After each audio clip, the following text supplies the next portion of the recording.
ನೂರಾರು ಕಾರ್ಯಕರ್ತರೊಂದಿಗೆ ಕೋಲಿ ಸಮಾಜದ ಅಧ್ಯಕ್ಷರಾಗಿರ್ತಕ್ಕಂಥ ಸಾವಣ್ಣ ಹೆಗ್ಡೆ ಅವರು ಕಾಂಗ್ರೆಸ್ ಪಕ್ಷವನ್ನು ತ್ಯಜಿಸಿ ನೂರಾರು ಕಾರ್ಯಕರ್ತರೊಂದಿಗೆ ಭಾರತೀಯ ಜನತಾ ಪಾರ್ಟಿ ಸೇರಲು ಬಾಬುರಾವ್ ಚಿಂತನೆ. ಈ ಚಿತ್ತಾಪುರ ಉಸ್ತುವಾರಿ ಅಲ್ವಾ, ಕಲಬುರಗಿ ಉಸ್ತುವಾರಿ ಇದ್ದಾಗ ಚಿತ್ತಾಪುರ ಕ್ಷೇತ್ರವನ್ನ ಗೆದ್ದಿಸ್ಕೊಂಡು ಬಂದವರು ಲಕ್ಷ್ಮಣ ಸವದಿಯವರು. ಚಾಣಕ್ಯ ರಾಜಕಾರಣಿ ಅಂತಾರವ್ರು ಈ ನಮ್ಮ ಸರ್ಕಲ್ನಲ್ಲಿ, ನಮ್ಮ ರಾಜ್ಯದಲ್ಲಿ. ಬರೀ ಚುನಾವಣೆ ಮಾಡುವುದು ಒಂದೇ ನಮ್ಮ ದಂಧೆ ಅಲ್ಲ, ಕಾರ್ಯಕರ್ತರ ಚಿಂತನೆಯನ್ನು ಮಾಡ್ತಕ್ಕಂಥದ್ದು. ಇಂಥ ಸಮಾವೇಶಗಳಲ್ಲಿ ನಾವೆಲ್ಲರೂ ಸೇರಿ ಚಿಂತನೆ ಮಾಡ್ತಕ್ಕಂಥದ್ದು ಇದೊಂದು ಭವ್ಯವಾಗಿರ್ತಕ್ಕಂಥ ಸಮಾವೇಶ. ಮಾನ್ಯ ಚಿಂತನಸೂರು ಬಾಬುರಾವ್ ಅವರು ಇವತ್ತಿನ ದಿವಸ ಈ ಭಾಗದ 3 ಬಾರಿ ಕ್ಷೇತ್ರದ ಶಾಸಕರಾಗಿದ್ದರು. ಕ್ಷೇತ್ರದ ಶಾಸಕರಾದಾಗ ಅನೇಕ ಜನಪರ ಕೆಲಸಗಳನ್ನು ಮಾಡಿದರು. ವಿಶ್ವನಾಥ್ ಪಾಟೀಲ್ ಸಾಹೇಬರು ಮಾಡಿದರು. ನಾನು ಕೂಡ ಈ ಚಿತ್ತಾಪುರ ತಾಲೂಕಿನಲ್ಲಿ ಅವಾಗ ನನಗೆ ಶಾಬಾದ್ ವಿಧಾನಸಭಾ ಕ್ಷೇತ್ರ ಶಾಸಕನಾದಾಗ ಇದರ ಅರ್ಧ ಭಾಗ ನನಗೆ ಬರ್ತಿತ್ತು.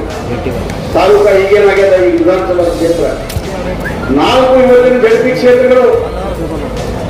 ಒಂದು ರಾವೂರ್ ಜಡ್ಪಿ ಕ್ಷೇತ್ರ, ರಾವೂರ್ ಬಿಟ್ಟು ಹೋದೆಲ್ಲ ಊರುಗಳೆಲ್ಲ ಶಾಬಾದ್ ವಿಧಾನಸಭಾ ಕ್ಷೇತ್ರದ ಹಳ್ಳಿಗಳು.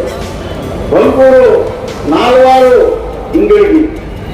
ಇವತ್ತಿನ ದಿವಸ 4 ಜಿಲ್ಲಾ ಪಂಚಾಯತ್ ಕ್ಷೇತ್ರದ ಶಾಸಕರು ದಿನನಿತ್ಯ ನನ್ನ ಸಂಪರ್ಕದಲ್ಲಿದ್ದಾರೆ. ನಮ್ಮ ಸಮಾಜದ ಮುಖಂಡರು ಕೂಡ ನಾವೆಲ್ಲ ಗಣಿಗಳು, ಅನೇಕ ಗಣಿ ಕೂಲಿ ಕಾರ್ಮಿಕರು ಇರೋದ್ರಿಂದ, ಗಣಿಗಳಿರೋದ್ರಿಂದ ಅನೇಕ ನಮ್ಮ ಸಮಾಜದ ಬಂಧುಗಳು ಇದ್ದಾರೆ.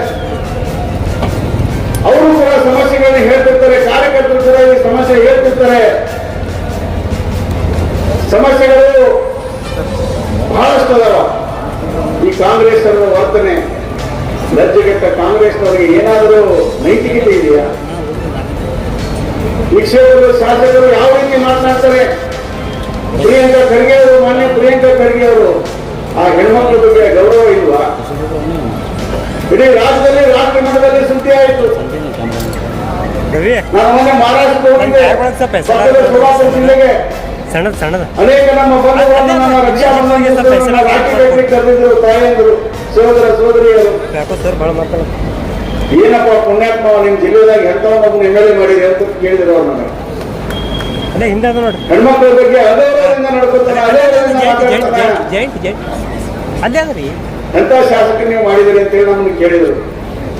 ನಮ್ಗೆ ನಾಚಿಕೆ ಗೊತ್ತು. ಅದಕ್ಕಾಗಿ ಇಂಥ ಮಹಾನುಭಾವರಿಗೆ ಒಳ್ಳೆ ಪಾಠವನ್ನ ಕಲಿಸ್ಬೇಕಾಗ್ತದೆ. ಆ ಪಾಠವನ್ನ ಕಲಿಸ್ಬೇಕಾದ್ರೆ ನನ್ನೊಬ್ಬರ ಕಡೆಯಿಂದ ಸಾಧ್ಯ ಇಲ್ಲ. ನಮ್ಮ ವೇದಿಕೆ ಮೇಲೆ ಆಸೀನರಾಗಿರ್ತಕ್ಕಂಥ ಎಲ್ಲ ಹಿರಿಯ ಗಣ್ಯಮಾನ್ಯರಿಗೆ ಸಾಧ್ಯ ಇಲ್ಲ. ಇಲ್ಲಿ ಸೇರಿರ್ತಕ್ಕಂಥ ನನ್ನ ದೇವರು ಕಾರ್ಯಕರ್ತರಿದ್ದಾರೆ. ಭಾರತೀಯ ಜನತಾ ಪಾರ್ಟಿ ಈ ಬಾರಿ ಜೈಲವನ್ನು ಹಾರಿಸಬೇಕು. ದಿವಸ ಇಲ್ಲಿ ಕ್ಷೇತ್ರದ ಒಬ್ಬ ಶಾಸಕನಾಗಿ ಮಾಡಬೇಕು. ಯಾರೇ ಇಲ್ಲಿ ಭಾರತೀಯ ಜನತಾ ಪಾರ್ಟಿ ಟಿಕೆಟ್ ಕೇಳೋರು, ಮನೆ ಖಾಲಿ ಅದ ಅನ್ಕೂಲೆ ಬಾಡಿಗೆ ಕೇಳಕ್ ಬಹಳ ಮಂದಿ ಬರ್ತಿರ್ತಾರೆ. ಅವರು ತಪ್ಪಲ್ಲ, ಮನಿ ಖಾಲಿ ಅದ, ಅದು ಯಾವೂ ಬೆಳಿ ಕಟ್ಸ್ಕೋಬೇಡ್ರಿ.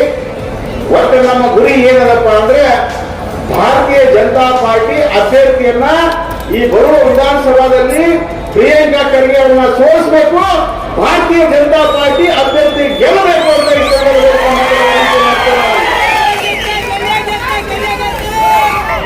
ಅದಕ್ಕಾಗಿ ನನಗೆ ಅವಕಾಶ ಕೊಟ್ಟಿರ್ತಕ್ಕಂಥ ಬಂಧುಗಳೇ, ಇವತ್ತು ಭಾರತೀಯ ಜನತಾ ಪಾರ್ಟಿ ಸನ್ಮಾನ್ಯ ಶ್ರೀ ಬಾಬುರಾವ್ ಚಿಂಚನಸೂರ್ ಅವರ ಅವಶ್ಯಕತೆ ಮುಂದಿನ ಚುನಾವಣೆಯಲ್ಲಿ ಸಾಕಷ್ಟು ಇದೆ ಅಂತಕ್ಕಂಥದ್ದು ಗಮನದಲ್ಲಿಟ್ಟುಕೊಂಡು ಇವತ್ತು ಅವರಿಗೆ ವಿಧಾನ ಪರಿಷತ್ತಿನ ಸದಸ್ಯರಾಗಿ ನೇಮಕ ಮಾಡಿದೆ. ನನ್ನ ಭರವಸೆ ಇದೆ, ಬಹುತೇಕ ಉತ್ತರ ಕರ್ನಾಟಕದಲ್ಲಿ ಲಕ್ಷ್ಮಣ ಸವದಿ ಸಾಹೇಬರಿಗೆ ಹೆಗಲು ಕೊಟ್ಟು ಬಾಬುರಾವ್ ಚಿಂಚನಸೂರ್ ಅವರು ಅತ್ಯಧಿಕ ಸೀಟ್ಗಳನ್ನ ಗೆಲ್ಲುವುದರ ಮುಖಾಂತರ ಪುನಃ ಭಾರತೀಯ ಜನತಾ ಪಾರ್ಟಿಯ ಸರ್ಕಾರ 2023ರಲ್ಲಿ ನಮಗೆ ತಂದು ಕೊಟ್ಟರಂತಕ್ಕಂಥ ಭರವಸೆ ನನಗಿದೆ. ಬಂಧುಗಳೇ, ಸಾಕಷ್ಟು ಜನ ಭಾರತೀಯ ಜನತಾ ಪಾರ್ಟಿಯ ಕಾರ್ಯಕರ್ತರು ಇಲ್ಲಿ ಸೇರಿದ್ದೀರಿ. 30 ವರ್ಷ 40 ವರ್ಷಗಳಿಂದ ಭಾರತೀಯ ಜನತಾ ಪಾರ್ಟಿಯಲ್ಲಿ ತಾವು ಕೆಲಸ ಮಾಡ್ತಾ ಇದ್ದೀರಿ. ನಿಮ್ಮೆಲ್ಲರಿಗೂ ನಾನು ನಿಮ್ಗೆ ಗೊತ್ತಿರಬಹುದು, ಶರಣು ಸಲಗಾರ್ ಒಬ್ಬ ಸಣ್ಣ ರೈತನ ಮಗ, ಒಬ್ಬ ಗಣೆ ಹೊಡಿತಕ್ಕಂತ ಒಬ್ಬ ಸಣ್ಣ ವ್ಯಕ್ತಿಯ ಮಗನಿಗೆ ಇವತ್ತು ಶಾಸಕನಾಗಿ, ಬಸವ ಕಲ್ಯಾಣದ ಶಾಸಕನಾಗಿ ನಂದಿನ್ನೂ ಟಿಕೆಟ್ ಅನೌನ್ಸ್ ಆಗಿರ್ಲಿಲ್ಲ. ಸಾಕಷ್ಟು ಜನ ಭಾರತೀಯ ಜನತಾ ಪಾರ್ಟಿಯ ಕಾರ್ಯಕರ್ತರು ಅನೇಕ ಆಶೆಗಳು ಆಕಾಂಕ್ಷೆಗಳು ಇಟ್ಕೊಂಡು ನಾನು ಬರ್ತಕ್ಕಂಥ ದಿನಗಳಲ್ಲಿ ತಾಲೂಕ್ ಪಂಚಾಯತ್ ಸದಸ್ಯರಾಗಬೇಕು, ಜಿಲ್ಲಾ ಪಂಚಾಯತ್ ಮೆಂಬರ್ ಆಗ್ಬೇಕಂತಕ್ಕಂಥ ಸಾಕಷ್ಟು ಪಕ್ಷದ ಕಾರ್ಯಕರ್ತರಿಗೆ ಒಂದು ಮಾತು ಹೇಳ್ತೀನಿ. ನಾನು ಕೊನೆಯ 5 ದಿವಸಗಳಲ್ಲಿ ಅಭ್ಯರ್ಥಿ ಆಗೋಕ್ಕಿಂತ ಮೊದಲು ದೆಹಲಿಗೆ ಹೋಗಿ ನಾನು ಒಪ್ಪಿಗೆ ಇದ್ದ. ಲಕ್ಷ್ಮಣ ಸವದಿ ಸಾಹೇಬ್ರು ಫೋನ್ ಬಂತು ನನ್ನ ಟಿಕೆಟ್ ಆಗ್ತದೋ ಇಲ್ಲ ಅಂತೇಳಿ ಬಹಳ ಭಯದಿಂದ ಡೆಲ್ಲಿ ಒಳಗೆ ಹೋಗಿ ಕುಂತಾಗ ಸೌದಿ ಸಾಹೇಬ್ರು ಫೋನ್ ಮಾಡಿದ್ರು. ಪ್ರಭು ಚೌಹಾಣ್ ಹಚ್ಕೊಟ್ರು, ಸೌದಿ ಸಾಹೇಬ್ರು ಮಾತಾಡ್ತಾರಪ್ಪ ಶರಣು ಸಲಗರ್ ಅಂತ ಹೇಳಿ ಲಕ್ಷ ಕೊಟ್ಟು ಕೇಳಬೇಕು. ಭಾರತೀಯ ಜನತಾ ಪಾರ್ಟಿಯಲ್ಲಿ ಶಾಸಕನಾಗಬೇಕು, ಜಿಲ್ಲಾ ಪಂಚಾಯತ್ ಮೆಂಬರ್ ಆಗ್ಬೇಕು, ಮತ್ತೊಂದು ಆಗ್ಬೇಕಂದ್ರ ಬಹಳ ದೊಡ್ಡವ್ರ ಮಕ್ಕಳಾಗಬೇಕಂತ ಏನಿಲ್ಲ. ಬಹಳ ಸಣ್ಣವ್ರನ್ನು ಕೂಡ ಭಾರತೀಯ ಜನತಾ ಪಾರ್ಟಿಯಲ್ಲಿ ಯಾವ ಎತ್ತರಕ್ಕೂ ಹೋಗ್ಬೇಕಂತ ಉದಾಹರಣೆ ಇವತ್ತು ದ್ರೌಪದಿ ಮುರ್ಮು ಅಂತಕ್ಕಂಥ ಒಬ್ಬ ಬುಡಕಟ್ಟು ಸಮುದಾಯದ ಹೆಣ್ಮಗಳು ಈ ದೇಶದ ರಾಷ್ಟ್ರಪತಿಯಾಗಿದ್ದರು. ಒಂದು ಕಡೆ ಒಬ್ಬ ಕಡೆಯವರ ಮಗನವರು 3 ಎಕರೆ ಹೊಲ ನನಗ ಸಾಗರ. ಇನ್ನೊಂದು ಮಾತು ಬಹಿರಂಗವಾಗಿ ಹೇಳ್ತೀನಿ, ಶರಣು ಸಲಗರ್ ಹೇಳು ಕೂಡ ಯಾರು ಇದ್ದಿಲ್ಲ. ನೆಂದುತ್ತಲ್ಲಿ ನೋಡ್ಲಿಕ್ಕೆ ಬಂದಿಲ್ಲ.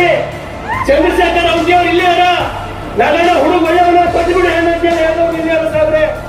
ಅಂತ ಒಬ್ಬ ಸಣ್ಣ ಮನುಷ್ಯನ ಲಕ್ಷ್ಮಣ್ ಸವದಿ ಅವ್ರು ಫೋನ್ ಮಾಡಿ ಏನ್ ಕೇಳ್ತಾರಂದ್ರ ನಾಮಿನೇಷನ್ ಯಾವಾಗ ಹಾಕ್ತಪ್ಪ ಅಂತ ಕೇಳಿದ್ರು ಲಕ್ಷ್ಮಣ್ ಸವದಿ ಸಾಹೇಬ್ರು. ಬಹುತೇಕ ಸಾಹೇಬ್ರೆ ಅವತ್ತು ನೀವು ಕೇಳಿದ ಧ್ವನಿ, ಅವತ್ತು ನೀವು ಮಾತಾಡಿ ಅವಾಜ್ ಹಿನ ಕಿವ್ಯಾಗದ ಹಿನ ಎದಿಯೊಳಗದ ಸಾಯೋ ತನಕ ನಾನು ಹೇಳೋ ಸಾಹೇಬ್ರೆ ಇನ್ನ ಟಿಕೆಟ್ ಆಗಿಲ್ಲ ಹೆಂಗ್ ನಾಮಿನೇಷನ್ ಅಂತ ಕೇಳಿದ ನಾನು. ನೀವೇನ್ ಮಾಡ್ಬಿಡಪ್ಪ ನಾಮಿನೇಷನ್ ಯಾವಾಗ ಹಾಕ್ತಂತ ಹೇಳಿದ್ರು. ಸರ್ ನಾ ಏನ್ ಯಾವ್ದು ಡೇಟ್ ನೋಡಲ್ಲ, ಅದು ಏನಿದ್ರು ನೀವೇ ಫಿಕ್ಸ್ ಮಾಡಿ ಅಂತ ಹೇಳಿ ನಾನು ಸೌದಿ ಸಾಹೇಬ್ರಿಗೆ ಹೇಳ ಸ್ನೇಹಿತರೆ. ಅಂತ ಮಹಾನ್ ನಾಯಕರು ಲಕ್ಷ್ಮಣ್ ಸವದಿ ಸಾಹೇಬ್ರು. ಅದ್ರ ಜೊತೆಗೆ ಬಾಬುರಾವ್ ಚಿಂಚನ್ಸೂರ್, ನಿಮಗೆ ಗೊತ್ತಿರಲಿ ಉಪಚುನಾವಣೆಯಲ್ಲಿ ಸನ್ಮಾನ್ಯ ಶ್ರೀ ಲಕ್ಷ್ಮಣ್ ಸವದಿ ಅವರ ಜೊತೆಗೆ ರಾಜ್ಯದ ಮುಖ್ಯಮಂತ್ರಿಗಳು ಅಂತ ಸನ್ಮಾನ್ಯ ಶ್ರೀ ಬೊಮ್ಮಾಯಿ ಸಾಹೇಬ್ರ ಜೊತೆಗೆ ಸೋಮಣ್ಣ ಸಾಹೇಬ್ರ ಜೊತೆಗೆ ಸುಮಾರು ಒಬ್ಬ ಸಣ್ಣ ವ್ಯಕ್ತಿ ಇವತ್ತು 21,000 ಮತಗಳಿಂದ ಗೆಲ್ಲಿಕ್ಕೆ ಅತ್ಯಂತ ಶಿವ ಪಾಲು ಕೊಟ್ಟಂತ ಹುಲಿ ಅದು ಬಾಬುರಾವ್ ಚಿಂಚನ್ಸೂರ್.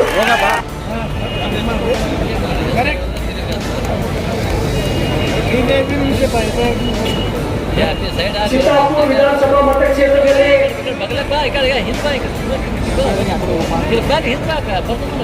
ಕರ್ನಾಟಕದ ಕೋಳಿ ಸಮಾಜದ ಹುಲಿ ತಾಲೂಕದಲ್ಲಿ ಭಾರತೀಯ ಜನತಾ ಪಕ್ಷದ ಇಷ್ಟೊಂದು ದೊಡ್ಡ ಪ್ರಮಾಣದ ಒಂದು ಭವ್ಯವಾದಂತಹ ಕಾರ್ಯಕ್ರಮವನ್ನ ನೋಡಿ ನಮ್ಮೆಲ್ಲರಿಗೂ ಕೂಡ ಇವತ್ತಿನ ದಿವಸ ಬಹಳಷ್ಟು ಸಂತೋಷ ಆಗಿದೆ.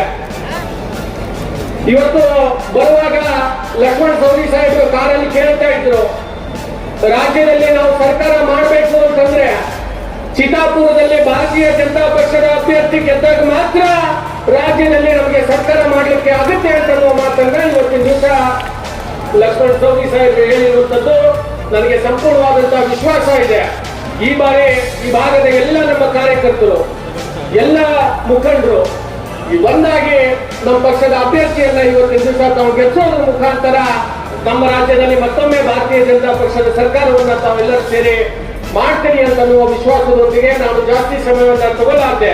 ಸಾಹೇಬರು ಇನ್ನೂ ಮಾತನಾಡೋರು 2 ಎಲೆಕ್ಷನ್ ಹತ್ತಿರದಿಂದ ನೋಡೋಣ. ಎಲ್ಲಿ ಲಕ್ಷ್ಮಣ ಸವದಿ ಕಾಲು ಇಡ್ತಾರಲ್ಲ ಭಾರತೀಯ ಜನತಾ ಪಾರ್ಟಿ ಗೆದ್ದಿತ್ತು. ನಾವು 100% ಹೇಳ್ತೀನಿ. ನಾನು ಚಿತ್ತಾಪುರಲ್ಲಿ 100% ನಮ್ಮ ಭಾರತೀಯ ಜನತಾ ಪಾರ್ಟಿ ಕಮ್ ಸೆ ಕಮ್ 20,000 ಲೀಡ್ಲೆ ಬಾಬುರಾವ್ ಚಿಂಚನ್ಸೂರ್ ನಮ್ಮ ಸೌದಿಯವರ ನೇತೃತ್ವದಲ್ಲಿ ನಾವು ಗೆದ್ದಿದ್ದು ಅಂತ ನಾನು ಇವತ್ತು ನಿಮ್ಗೆ ಆಶ್ವಾಸನೆ ಕೊಡ್ತೀನಿ. ವೇದಿಕೆ ಮೇಲೆ ಆಸೀನರಾದ ನಾನು ಧನ್ಯವಾದ ಹೇಳ್ತೇನೆ.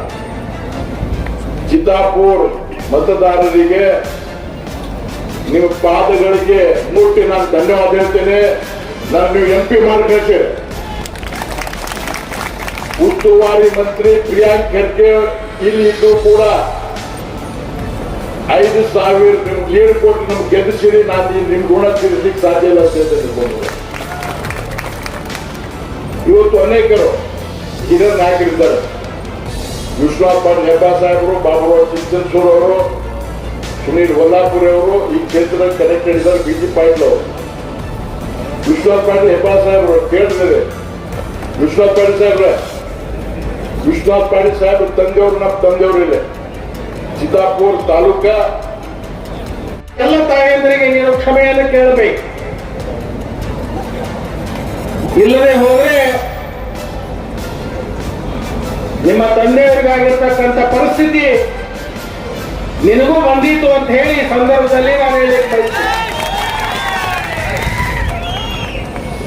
ನಾವಿಲ್ಲಿ ಬಂದಿರೋದು ಬಾಬುರಾವ್ ಚಿಂಚನ್ಸೂರ್ ಅವರ ಅಭಿನಂದನಾ ಸಮಾರಂಭ ನೆಪಕ್ಕೆ ಮಾತ್ರ. ಬಾಬುರಾವ್ ಚಿಂಚನ್ಸೂರ್ ಅವರ ಅಭಿನಂದನಾ ಸಮಾರಂಭ ಇದು ನೆಪಕ್ಕೆ ಮಾತ್ರ. ಇದು ನಮ್ಮದಿರೋದು.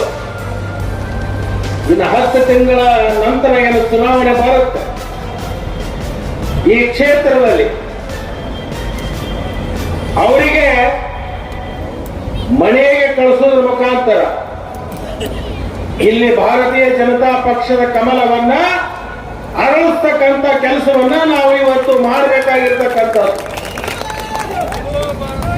ನಾನು ಕೇಳಿದೆ 2009-10ರಲ್ಲಿ ನಾನು ಈ ಜಿಲ್ಲೆಯ ಉಸ್ತುವಾರಿ ಸಚಿವರಾಗಿದ್ದೆ. ಖರ್ಗೆ ಅವರು ಲೋಕಸಭೆಗೆ ಹೋದರು. ಅವರ ಸ್ಥಳಕ್ಕೆ ಅವರ ಸುಪುತ್ರರು ಬಂದರು. ಅವಾಗ ಒಂದ್ಸಾರಿ ಪ್ರಥಮ ಬಾರಿಗೆ ಒಂದು ಸೋಲಿನ ರುಚಿಯನ್ನು ಉಂಡಿದ. 2023 ಇನ್ನೊಂದು ಸರಿ ಆ ರುಚಿಯಲ್ಲಿ ಏನು ವ್ಯತ್ಯಾಸ ಆಗಿದೆ ಅಂತ ಹೇಳಿ ಮತ್ತೊಂದ್ಸಲ ರುಚಿಯನ್ನು ನೋಡ್ಬೇಕು ಅಂತ ಹೇಳಿ ಇವತ್ತು ಅವರು ಸಜ್ಜಾಗಿದೆ. ಯಾಕೆ ಅಂದ್ರೆ ವಿನಾಶಕಾಲೇ ವಿಪರೀತ ಬುದ್ಧಿ ಅಂತ ಹೇಳ್ತಾರೆ. ನಮಗೆ ಕಾಲ ಕೆಡಕ ಬಂದಾಗ ನಮ್ಮಿಂದ ಏನಾದರೂ ಮಾತಾಡಿಸ್ತಾರೆ. ಅದು ಮಾತಾಡಿಸಿ ಅದನ್ನ ನಮ್ಮನ್ನ ವಿನಾಶ ಕಾಲಕ್ಕೆ ಹೋಯ್ತು. ಎಂತ ಮಾತು ಮಾತಾಡಿದ್ರಿ ನೀವು?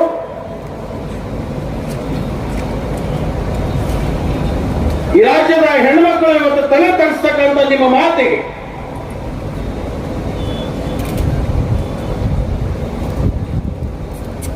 ನಿಜವಾಗ್ಲೂ ನಿಮಗೇನಾದ್ರೂ ಗೌರವ ಸಿಗಬೇಕಾದ್ರೆ ತಕ್ಷಣದಿಂದ ನೀವು ಈ ರಾಜ್ಯದ ಹೆಣ್ಣು ಮಕ್ಕಳ ಮುಂದೆ ಕ್ಷಮೆಯನ್ನ ಕೇಳಬೇಕು. ಇಲ್ಲದೆ ಹೋದ್ರೆ ಈ ವೇದಿಕೆ ಮೇಲಿರ್ತಕ್ಕಂಥ ನಾವೆಲ್ಲರೂ ಕೂಡ ನಮಗೇನು ಬೇರೆ ಕೆಲಸ ಇಲ್ಲ ಅಂತ ತಿಳ್ಕೊಂಡಿರೇನು? ನಾವು ಒಟ್ಟಿಗೆ ಇಲ್ಲಿ ಬಂದಿರೋದು ನೀವು ಕ್ಷಮೆ ಕೇಳದ ಹೋದ್ರೆ ನಿಮ್ಮನ್ನ ಮನೆಗೆ ಕಳಿಸುವವರೆಗೆ ನಾವು ಯಾರೂ ಕೂಡ ವಿಶ್ರಾಂತಿಯನ್ನ ಮಾಡೋದಿಲ್ಲ ಅಂತಕ್ಕಂಥ ಮಾತನ್ನ ಈ ಸಂದರ್ಭದಲ್ಲಿ ನಾನು ಹೇಳಲಿಕ್ಕೆ ಬಯಸ್ತೀನಿ. ಇಲ್ಲಿ ನಾನು ಕೇಳಿದೆ, ಈ ಖಾಲಿ ಜಾಗ ಭರ್ತಿ ಮಾಡ್ಲಿಕ್ಕೆ ಎಷ್ಟು ಮಂದಿ ಸಜ್ಜಾಗ್ಯಾರು ಅಂತ. ಅವ್ರು ಹೇಳಿದ್ರು ಪುಣ್ಣತಮ್ಮ, ನನ್ನ ಗಾಡಿ ಒಳಗೆ ಬರೋ ಮುಂದೆ ಹೇಳಿದ್ರು ಒಂದು 6-7 ಜನ ತಯಾರಾಗ್ಯಾರ ಅಂತ. ತಪ್ಪಲ್ಲ. ಪ್ರತಿಯೊಬ್ಬರಿಗೂ ಕೂಡ ಆಶೆ ಆಕಾಂಕ್ಷೆಗಳಿರುತ್ತೆ. ನೀವೆಲ್ಲರೂ ಒಂದಾಗಬೇಕು. ಪಕ್ಷ ಯಾರಿಗೆ ಅಭ್ಯರ್ಥಿಯನ್ನು ಮಾಡ್ತಾರೋ ಅವರ ಪರವಾಗಿ ಎಲ್ಲರೂ ಕೂಡ ತಿಳಿದು ಅವರನ್ನು ಆಯ್ಕೆ ಮಾಡುವಂತ ಕೆಲಸವನ್ನು ನೀವು ಮಾಡಬೇಕು. ನಾನು ಉದ್ಘಾಟನೆ ಮಾಡುವಾಗ ಅಲ್ಲಿ ಒಂದು ಸ್ವಲ್ಪ ನೀವು ಲಕ್ಷ್ಯ, ನಾವು ಉದ್ಘಾಟನೆ ಮಾಡಿದ್ದು ಆರಿಲ್ಲ, ಅದರಲ್ಲಿ 7 ಬತ್ತಿ ಇಟ್ಟಿರು. ಇಲ್ಲಿ 7 ಜನ ಅಪೇಕ್ಷಿತರಿದ್ದಾರೆ. ಆ 7 ಬತ್ತಿ ಒಂದು ಕಡೆ ಜೋಡಿಸಿ ದೀಪ ಹಚ್ಚಿದೀವಿ. ನನ್ನ ಕಡೆ ನಿನ್ನಷ್ಟು ಅದಕ್ಕೆ ಎಣ್ಣೆ ಹಾಕ್ಸಪ್ಪ ಅಂತ ಹೇಳಿದ್ವಿ. ಆ 7 ಬತ್ತಿ ಒಂದು ಕಡೆ ಇಟ್ಟು ಎಣ್ಣೆ ಹಾಕಿದೀವಿ. ಇನ್ನೂ ತನಕ ಆ ಬತ್ತಿ ಆರಿಲ್ಲ. ಏನಾದರೂ ಸಂದೇಶ? ಏನಾದರೂ ಸಂದೇಶ? ಒಕ್ಕಟ್ಟಿನಲ್ಲೇ ಬಲವಿದೆ. ನೀವು ಒಂದಾಗಿ ಖಂಡಿತವಾಗಿಯೂ 2023ನೇ ಇಸ್ವಿಯೊಳಗೆ ಇನ್ನು 10 ತಿಂಗಳ ನಂತರ ಈ ಕ್ಷೇತ್ರಕ್ಕೆ ಮತ್ತೆ ನಾನು ಬರ್ತೀನಿ. ಇಲ್ಲಿ ಪಕ್ಷದ ಅಭ್ಯರ್ಥಿಯನ್ನ ಗೆಲ್ಲಿಸಲಿಕ್ಕೆ ತನು ಮನ ಧನ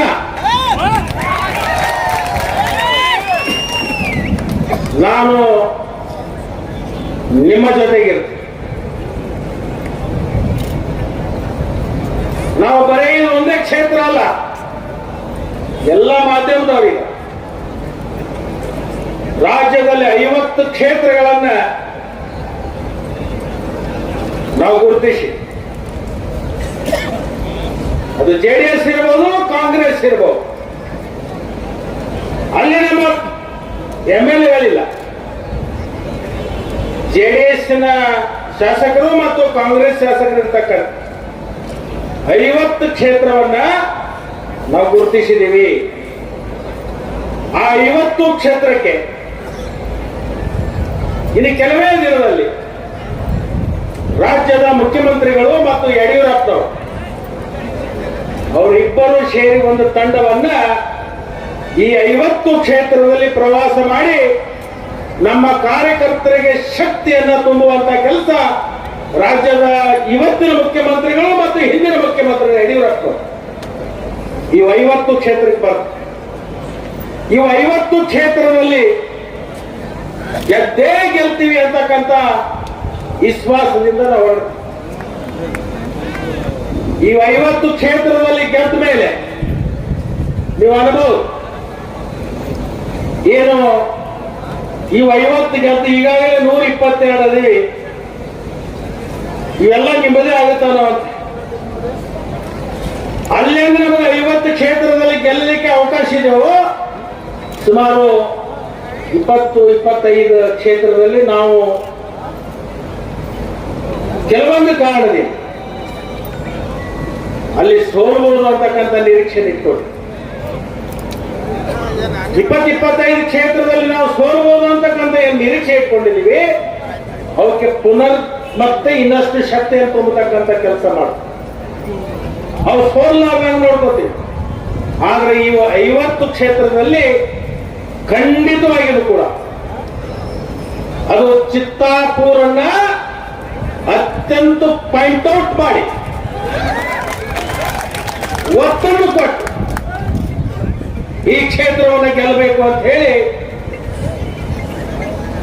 ನಾವು ಇವತ್ತು ಚಿತ್ತಾಪುರಕ್ಕೆ ಬಂದಿದ್ವಿ. ನಮ್ಮ ಲೋಕಸಭಾ ಸದಸ್ಯರು ಹೇಳ್ತಿದ್ರು ಲಕ್ಷ್ಮಣ ಸವದಿ ಎಲ್ಲಿ ಹೋಗ್ತಾನೆ ಅಲ್ಲಿ ಗೆಲ್ತಾ ಇದ್ದವರು ಅಲ್ಲ, ಲಕ್ಷ್ಮಣ ಸವದಿ ಎಲ್ಲಿ ಹೋಗ್ತಾನೆ ಅಲ್ಲಿ ಗೆಲ್ತೀನಿ ಅಂತ ಅಲ್ಲ. ಅದು ನಾನು ಹೋದಾಗ ಇಂತಿಂತ ಸಣ್ಣ ಸಣ್ಣ ಸಮುದಾಯಗಳಿದಾವಲ್ಲ, ಅದು ಹಡಪಲ್ ಸಮಾಜ ಇರಬಹುದು, ಕೋಳಿ ಸಮಾಜ ಇರಬಹುದು, ಹಿಂದುಳಿದ ಸಮಾಜ ಇರಬಹುದು, ಅವರ ಮನೆಗಳಿಗೆ ಹೋಗ್ತೀನಿ. ತುಳಿತಕ್ಕೆ ಒಳಗಾಗಿರ್ತಕ್ಕಂಥ ಸಮಾಜವನ್ನು ಹೊರಗೆ ತರ್ತೀನಿ. ಅವ್ರನ್ನೆಲ್ಲರೂ ಒಕ್ಕಟ್ಟು ಮಾಡಿ ಭಾರತೀಯ ಜನತಾ ಪಕ್ಷದ ಅಭ್ಯರ್ಥಿಯನ್ನ ಗೆಲ್ಲಿಸಲಿಕ್ಕೆ ಅವರ ಮುಖಾಂತರ ನಾನು ಪ್ರಯತ್ನವನ್ನು ಮಾಡ್ತೀನಿ. ನಾನಿಲ್ಲಿ ಸೇರಿರ್ತಕ್ಕಂಥ ಎಲ್ಲ ಸಮಾಜದ ಹಿರಿಯರಿಗೆ, ಕಾರ್ಯಕರ್ತ ಬಹುದಿನಗಳ ನಿಮ್ಮದೊಂದು ಬೇಡಿಕೆ ಇದೆ. ಯಾವುದು? ಬಾಬರು ಹೇಳ್ತಾರೆ ತಳವಾರ ಮತ್ತು ಪರಿವಾರ ಈ ಸಮಾಜವನ್ನ ST ಸಮಾಜಕ್ಕೆ ಸೇರಿಸಬೇಕು ಅಂತ ನಾನು ನಿಮ್ಮೆಲ್ಲರ ಪರವಾಗಿ ಈ ರಾಜ್ಯದ ಮುಖ್ಯಮಂತ್ರಿಯಾಗಿರ್ತಕ್ಕಂಥ ಬೊಮ್ಮಾಯಿ ಅವರು ನಾನು ಅಭಿನಂದನೆ ಹೇಳ್ತೀನಿ. ತಳವಾರ ಮತ್ತು ಪರಿವಾರ ಸಮಾಜವನ್ನ ಈಗಾಗಲೇ ST ಸಮುದಾಯಕ್ಕೆ ಸೇರಿಸಿ ಆದೇಶ ಮಾಡಿದರು ಅಂತಕ್ಕಂಥ ಮಾತನ್ನ ಈ ಸಂದರ್ಭದಲ್ಲಿ ಹೇಳಿಕ್ ಬಯಸ್ತೀನಿ. ಒಂದೇ ಉಳಿದಿರೋದು ಅದೇನಪ್ಪಾ ಅಂತಂದ್ರೆ, ಈಗ ನೀವು ST ಸಮುದಾಯದಲ್ಲಿ ಸೇರಿರಿ, ಆದ್ರೆ ನೀವು ಉಳಿದಿರ್ತಕ್ಕಂಥ ಏನು ಕ್ಯಾಟಗರಿ 1ನಲ್ಲಿ ಏನು ಉಳಿದಿದ್ದೀರಿ ಅದನ್ನ ತೆಗಿಬೇಕಾಗಿದೆ. ಅದನ್ನ ಕೆಲವೇ ದಿವಸದಲ್ಲಿ ಆ ಕ್ಯಾಟಗರಿ 1ದಿಂದ ತಳವಾರ ಸಮಾಜವನ್ನು ಹೊರಗಡೆ ತೆಗೆದು ನಿಮ್ಮೆಲ್ಲರಿಗೂ ಕೂಡ ಆರ್ಥಿಕವಾಗಿ, ಶೈಕ್ಷಣಿಕವಾಗಿ ಮತ್ತು ರಾಜಕೀಯವಾಗಿ ಬೆಳೀಲಿಕ್ಕೆ ಆ ಸರ್ಟಿಫಿಕೇಟ್ ಸಿಕ್ಕರೆ ನೀವು ಕೂಡ ಪ್ರಬಲರಾಗಿ ಸಮಾಜದಲ್ಲಿ ಬೆಳೀಲಿಕ್ಕೆ ಅದು ಸಾಧ್ಯ ಆಗ್ತದೆ ಅಂತಕ್ಕಂಥ ಮಾತನ್ನ ಈ ಸಂದರ್ಭದಲ್ಲಿ ನಾನು ಹೇಳಿದ್ದೆ. ಬಂಧುಗಳೇ, ನಿಮ್ಮೆಲ್ಲರಿಗೆ ನಾನು ಪ್ರಾರ್ಥನೆ ಮಾಡ್ತೀನಿ, ಇವತ್ತಿನ ಈ ಭಾಗದ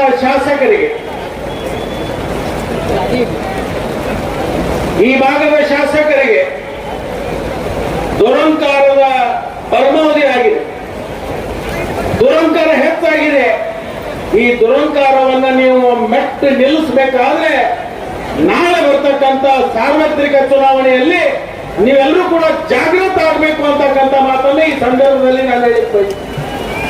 ನಾನು ವೇದಿಕೆ ಮೇಗಿರ್ತಕ್ಕಂಥ ಎಲ್ಲ ನಾಯಕರಿಗೆ ನಾನು ವಿನಂತಿ ಮಾಡ್ತೀನಿ, ಚಿತ್ತಾಪುರದಲ್ಲಿರ್ತಕ್ಕಂಥ ನಮ್ಮ ಕಾರ್ಯಕರ್ತರ ಕಾಲಲ್ಲಿ ಯಾರಿಗಾದ್ರೂ ಮೂಳು ಮುಡಿದ್ರೆ ನಿಮ್ಮ ಕಣ್ಣಲ್ಲಿ ನೀರು ಬರುವ ನಿಟ್ಟಿನಲ್ಲಿ ನೀವು ಕಾರ್ಯಗಳನ್ನ ಮಾಡಬೇಕು ಅಂತ ಹೇಳಿ ಈ ಸಂದರ್ಭದಲ್ಲಿ ನಾನು ಕೇಳ್ತೀನಿ.